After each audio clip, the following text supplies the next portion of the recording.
大家好，我是丽丽。把鸡蛋放酱油里泡一天，出锅就是一道大硬菜，比茶叶蛋、卤鸡蛋都要好吃，用来配粥、配米饭、配面条都是一绝。这个简单到极致的鸡蛋做法，味道却超级赞，吃一次就让你爱上。好了，废话不多说，一起跟着视频来看看我是怎么做的吧。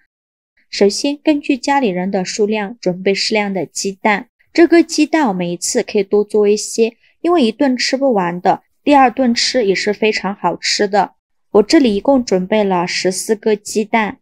做这个鸡蛋呢，最好不要用新鲜的鸡蛋，就是摸一下鸡蛋壳，如果鸡蛋壳比较光滑的，这个鸡蛋就是不新鲜的；如果鸡蛋壳比较粗糙，这个鸡蛋就是新鲜的。这样的鸡蛋不要浪费，我们给它放着备用。或者是摇一下鸡蛋，里面的蛋黄不会晃动，这样的鸡蛋也是新鲜的。里面的蛋黄会晃动呢，这个鸡蛋就不新鲜了。我们今天就要用不新鲜的鸡蛋来煮，这样的鸡蛋才容易去壳。我们都知道，像这样的鸡蛋壳都是非常脏的，有鸡粪，还有很多肉眼看不到的细菌和杂质，所以在烹饪之前要好好的清洗一下。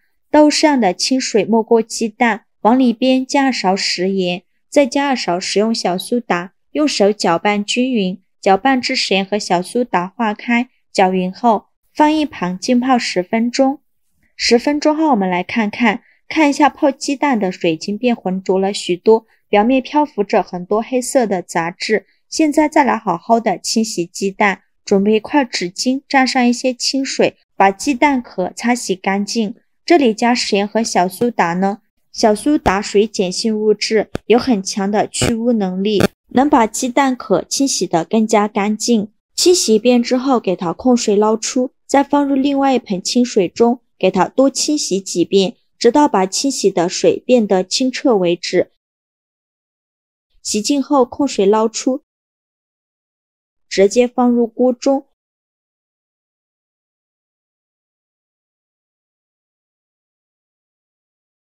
往里边加2勺食盐，再加2勺白醋。加入食盐和白醋呢，这样煮出来的鸡蛋更容易去壳。再倒入适量的清水没过鸡蛋，水我们可以多放一些，盖上盖子，开大火烧开，烧开后转中火煮8分钟。趁这个时间我们来准备一些配菜，准备几瓣大蒜，给它切成蒜片。大蒜我们可以多准备一些，这样做出来蒜香味会更加浓郁。切好后再用刀剁一剁，给它剁得碎一些，最后剁成这样的颗粒感就可以，再把它放入盘中。接着准备几个小米椒，给它切成小圆圈。切好后放入蒜末的盘中。再准备2个青椒，先给它对半切开，再给它切成小圆圈。切好后也放入蒜末的盘中。再准备1个洋葱，给它对半切开，先给它切成长条。切好后再给它切成小方块。切好后把它放入盘中。再准备小把香菜，给它切成小段。切好后放入盘中。再准备1个柠檬，把2头去掉。再把柠檬切成薄片，尽量切得薄一些。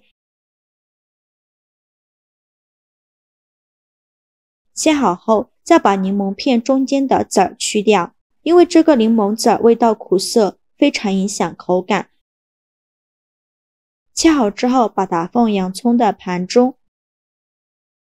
现在我们的鸡蛋也煮得差不多了，看一下煮鸡蛋的水都变少了很多，再用漏勺把鸡蛋控水捞出，迅速放入凉水中过凉，这样更容易给鸡蛋去壳。先给它放一旁浸泡5分钟。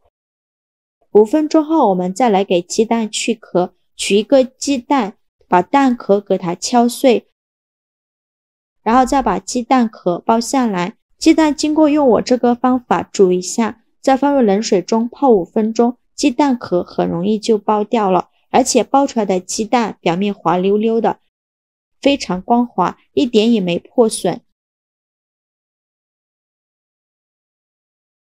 包好的鸡蛋把它放大碗中，全部包好后，再取出一把小刀，在鸡蛋上给它打上花刀，这样鸡蛋更容易入味。打好花刀的鸡蛋把它放另外一个大碗中，全部打好花刀后，再加入蒜末、小米椒和青红椒，再把香菜、洋葱丁、柠檬片全部倒进来，接着往里边倒入小半碗生抽，再加一大勺老抽上色，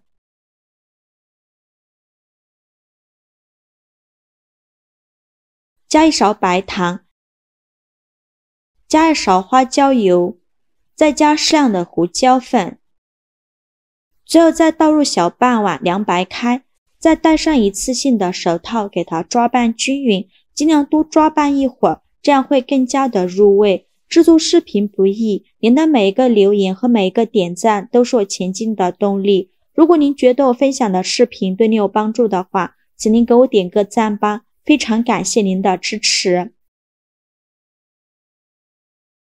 抓匀后盖上保鲜膜密封起来，放冰箱冷藏1个晚上。第二天的时候，我们取出来打开保鲜膜看一下现在的鸡蛋已经完全上色了，已经变成这种焦黄色了，而且现在的鸡蛋非常入味，现在吃起来就非常好吃了。我们可以就这样放到酱汁里吃，也可以把鸡蛋一个一个的夹出来放大碗中。像这样非常好吃的酱鸡蛋就做好了，酱汁已经浸透了鸡蛋上，入味的恰到好处，蛋白嫩滑 Q 弹，辣中带点酱香，吃腻了传统的卤蛋，换个新做法更美味，用来搭配米饭、配面条、配粥都是一绝。